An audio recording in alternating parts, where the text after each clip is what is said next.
By knowledge alone or means alone, one will not get enlightened. By compassion alone, without emptiness, it is also somewhat difficult. Emptiness, unembraced by compassion, is not the perfect path, and one's Dharma will stray onto the wrong track of self-interest. Bodhichitta is the essence of both the Sutra and the Tantra teachings, and its essence is compassion.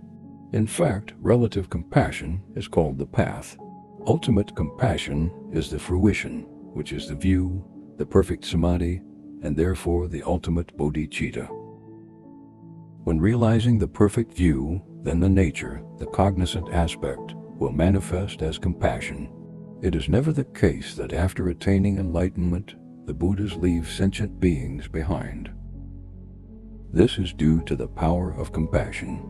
The link between Buddhas and beings is made out of compassion. Compassion does manifest spontaneously when resting in awareness. It is said that the expression arises as compassion.